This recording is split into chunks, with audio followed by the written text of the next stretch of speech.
Hi, everyone. Thanks for joining us for the last session for the third session, Brandverse. I'm very excited to be joined by Benoit and Wonso for our fire chat closing. And as a fan for both Artifact and Space Runners, I think they're both brands are some of the most compelling Web3 initiatives to date. So I'm super excited that we can learn from them. And to start, I think it'd be great if we could give the audience some background with yourselves as well as an introduction to your companies. Benoit, if you want to start. No, I will let one start. Okay, one, please. Hey everyone, can you hear me? Yes, sir. Oh, awesome. Yeah. So you want a quick intro of myself and the project? Yeah, that'd be great. And then just learning more about Space Runners. Quick intro. Yeah, of course. So, quick background of myself. I guess before founding Space Runners, I come from a pretty, traditional background. I think some of my co-founders are a lot more technical or a lot more creative than myself, but I handle most of the business side. I come from a management consulting background. I was at McKinsey for the last around 5 years. Then transitioned myself into this metaverse space when I noticed a big gap in, digital interactions. So I founded a metaverse startup, which I guess pivoted to what Space Runners is in the end today. And Space Runners itself is the goal is really to become the largest fashion-focused metaverse. We are now backed by a mixture of big like crypto funds and traditional funds like Pantera, Polychain, Jump, Excel, and like other individual investors like Yatsu from Animoca or Justin Khan from Twitch, to really aim at building, I guess, two core products that we focus on. Number one is our Metaverse, which is really just fashion focused, assuming that today there's no real metaverse that really enables fashion to the next level. And second, kind of sub product that we also work on is fashion items that can be directly plugged into our metaverse and other metaverses, which are launched as NFT collections.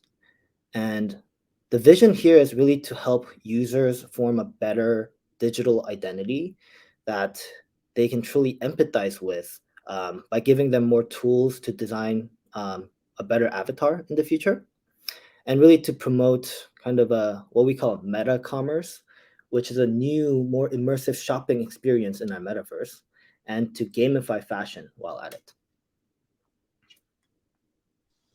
Cool, thank you. My intro is going to be a lot shorter. So, me, Benoit, I'm one of the three co-founders of Artifact.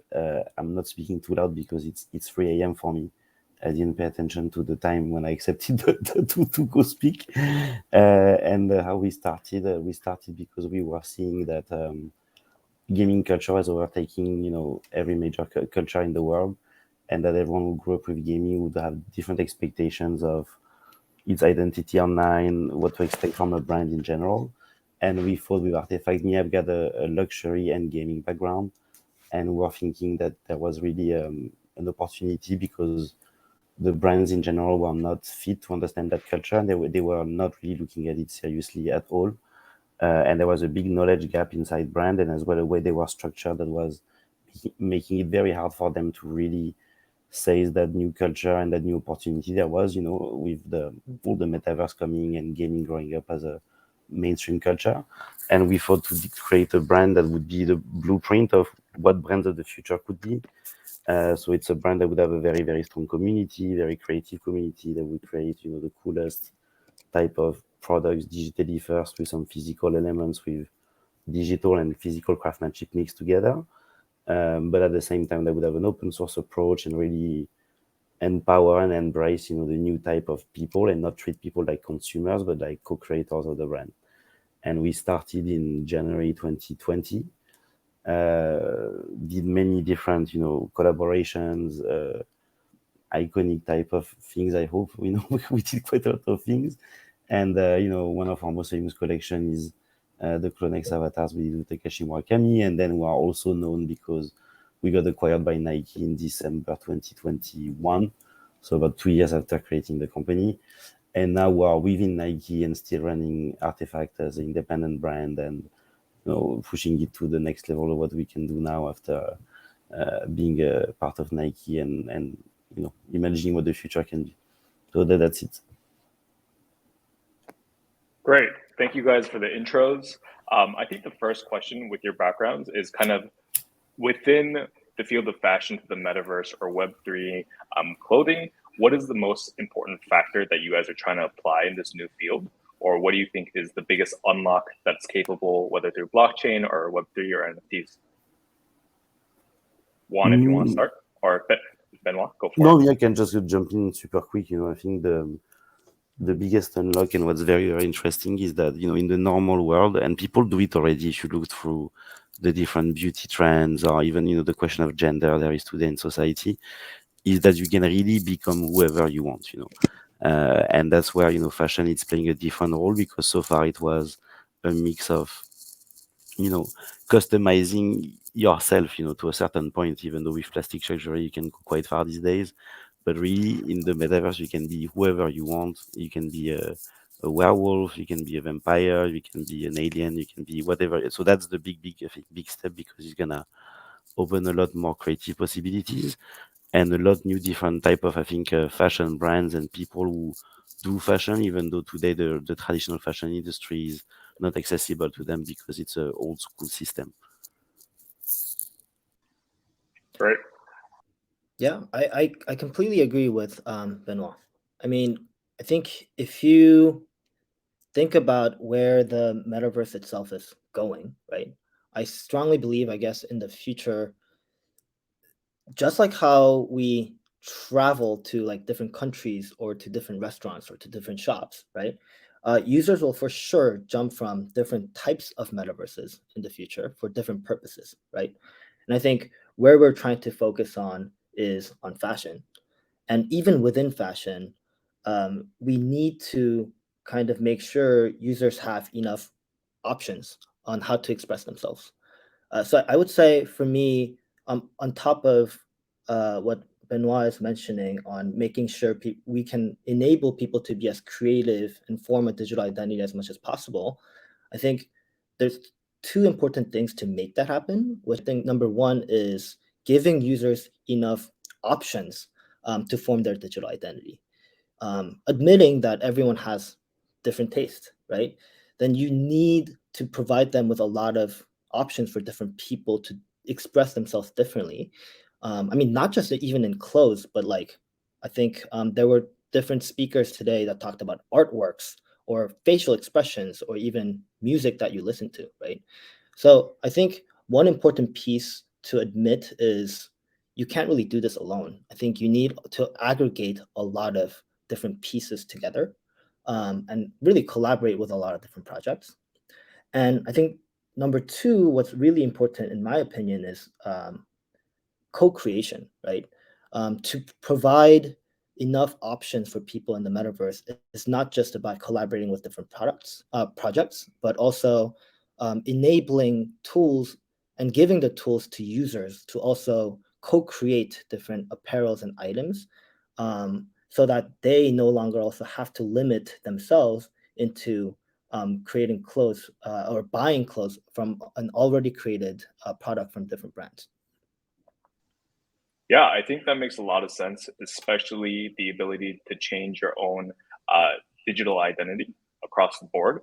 Just like I'm able to kind of switch and use different avatars, speaking to you guys. Going on to the next question, as you guys are positioning yourselves, and I'm sure there's a huge list of companies that want to work with you, how do you guys go about choosing which partners to work with and the types of value adds that they bring to the table? I can start that one if you want. For us, it's very simple. We only work with people we like. So that's how we pick the collaborators. We only work with things that we love, with things we know. We've been, fans since we're teenagers or, lately. But everyone we work with, it's always a direct collaboration with the creative and only with stuff the founders are big fans of. and we say no to 99% of the people, and a lot of people are asking to work with us, of course, these days. But we are really careful on the opportunistic opportunities, and make sure that we always stay genuine to do stuff we have fun working on, and make sure that we are proud of what we release. Awesome. Got it. I think for us, I think we probably take two different lenses based on which product we focus on, right? So I think when it comes to fashion items or NFTs, I think Benoit is right in that you really do have to only carefully pick and choose people who share the same vision and who you truly like. I think on the flip side, when it comes to our core product, which is our Metaverse platform itself, I think here we try to have a looser definition of who we collaborate with. Because in the end, I think, again, it's all about providing the users with more options on how to express themselves, right? So I think what we are doing with our Metaverse is to provide, to collaborate with anywhere between luxury fashion houses to up and coming designers, to help them create a storefront where they can actually present and sell their NFTs in our metaverse, where people can actually come into the stores and actually try on these with their avatars.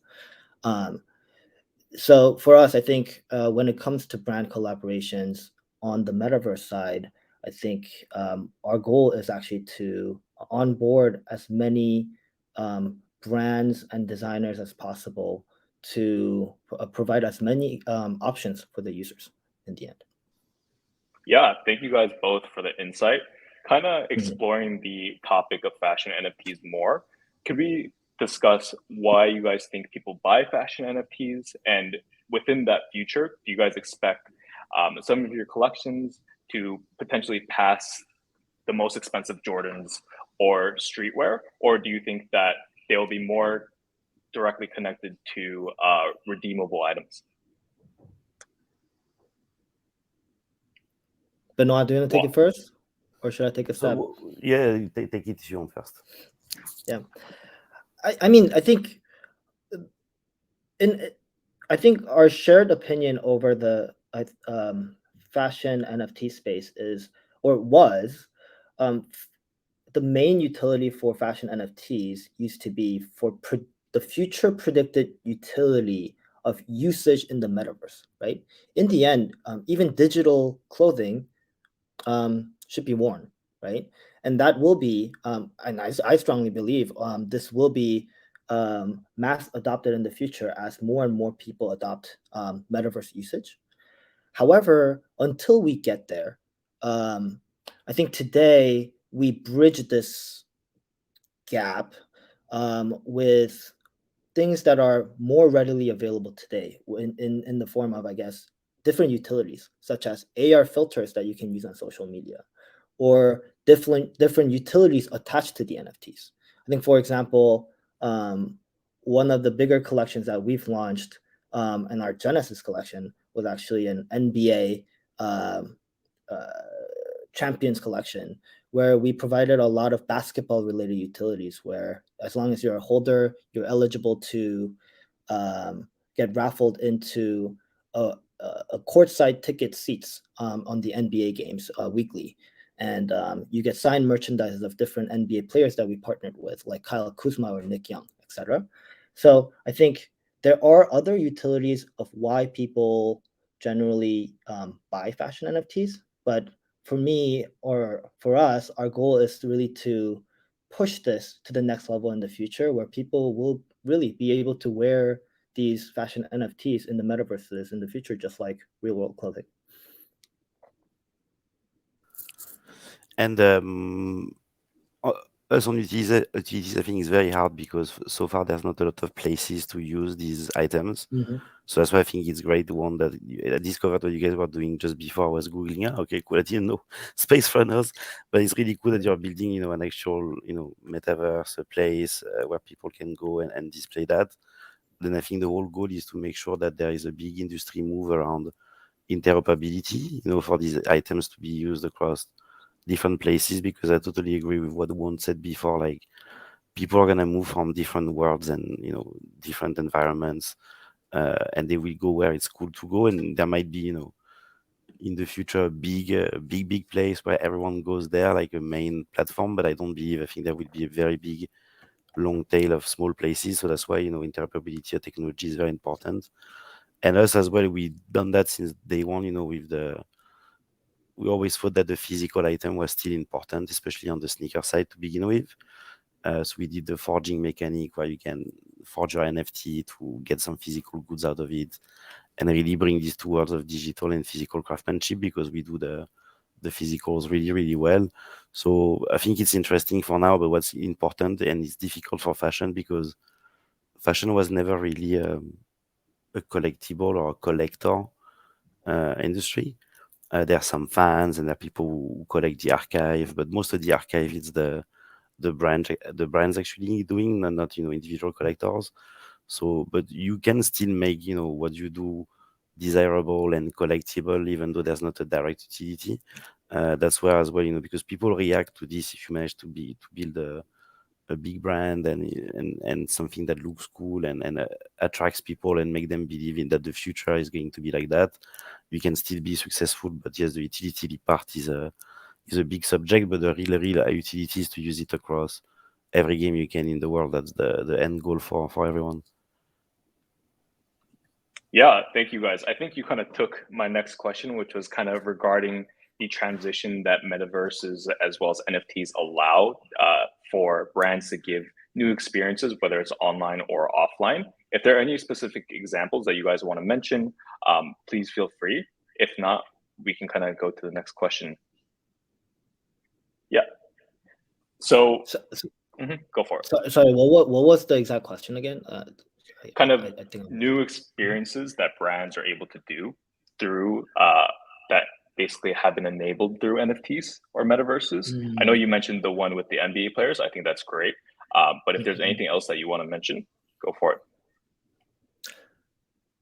Yeah, I think actually. So the question is, what is the, I guess, brand experience today, and what will it evolve to in the future, and what does that look like? Is that kind of the right? Yep. Like, what is the unlock that has been enabled for your own brands that potentially Web2 companies or traditional fashion brands weren't able to? Yeah, and I think, of course, the scene is already evolving and I think trending this way. But more and more so, we will see, I think, people inevitably looking for a more immersive experience to shop and try on clothes, right? As not just shopping, but the world experience moves more and more digitally, right? Like, if you already think about how much time you actually spend in digitally today, right? People don't really think about this, but like I would say you were spending at least half, if not 60% of your day digitally already, right? I think if I look at my phone screen time, I think it always hits at least 20% to 30% a day, right?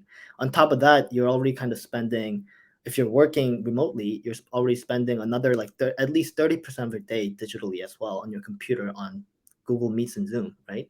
So in total, we are already spending like 60% of our time digitally. And I think more and more, and this will be more and more true in the future.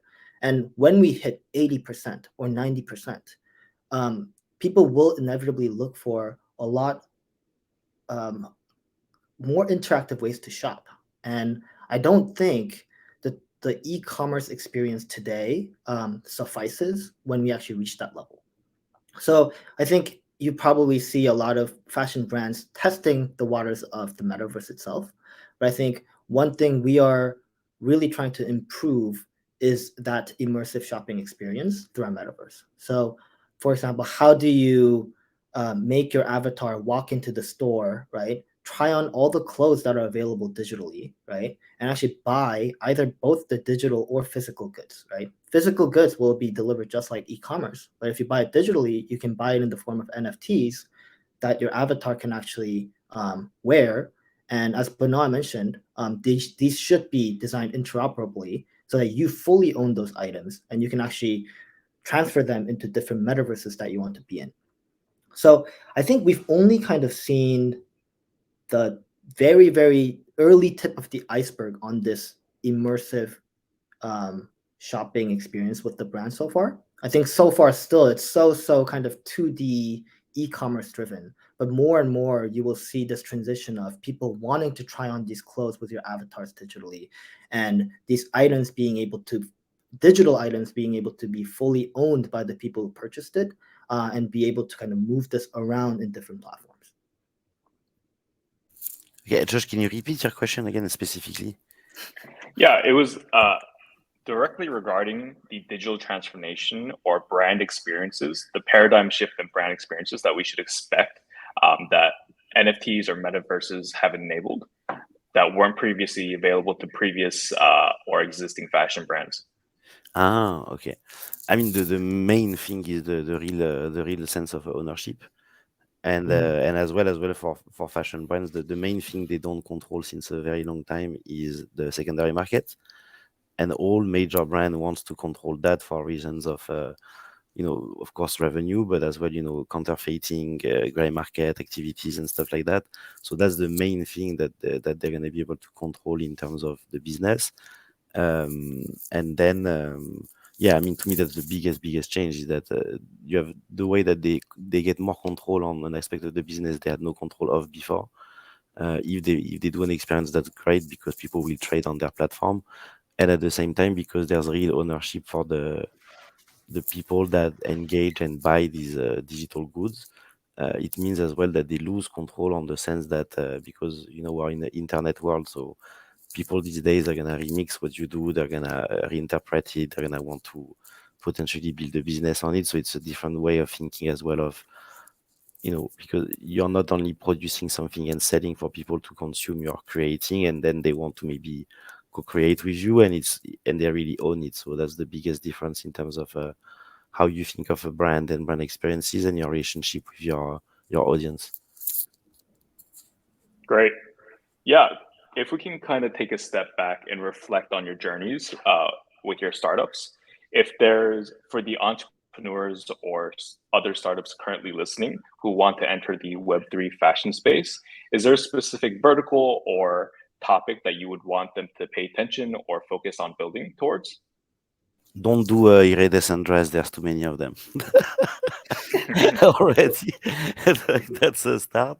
Don't try to do fashion shows with girls working on stilettos using DAZ 3D models, even though DAZ is great. So that's the things not to do. And the things to do, now mainly as usual with any company, make sure your core team is strong, that you really believe in what you're doing and you're not doing it because you think there's just only a business opportunity. Because I think in the day we're in, the big brands will always have a massive power, and they will always be present, the massive ones. But there's real opportunity for small group of people to make a brand that resonates with the culture and have massive success. So I think it's making the right team and then doing something that's actually good and with real honesty and genuine passion, and then normally you should get a response from the Web3 community. Yeah, I agree.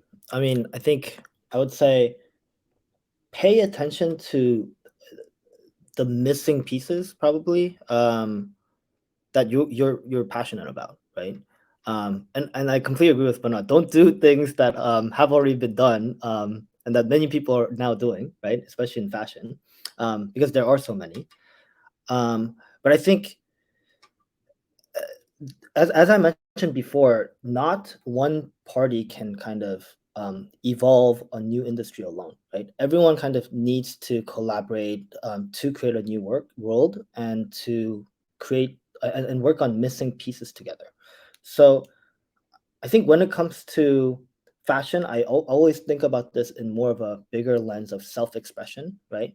So fashion doesn't just have to be about what you wear, but I think when it comes to identity, there's much more than that about how you express yourself or your voice in the metaverse, or your facial expressions or your gestures in the metaverse, etc. So I would look beyond just apparel side and also think about what are the missing pieces that people are not working on that could really round out this notion of how do we make people express their identities better in the metaverse.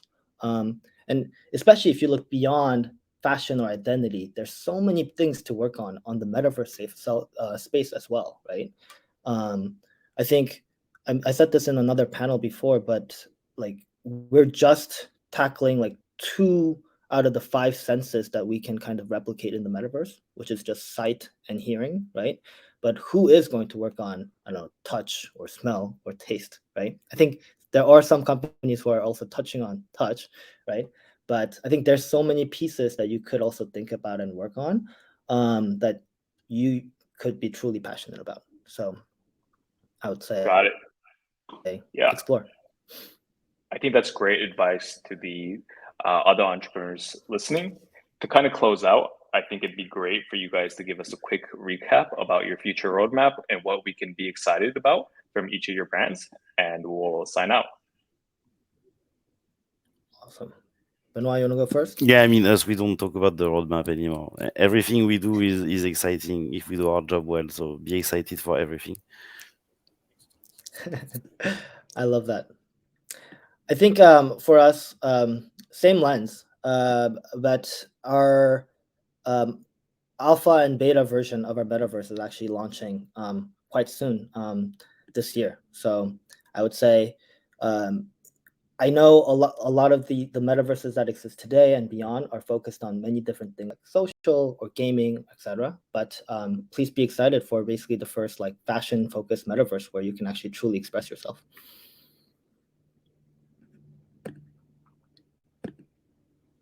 Got it. Thank you guys so much for coming on. We really appreciate your time.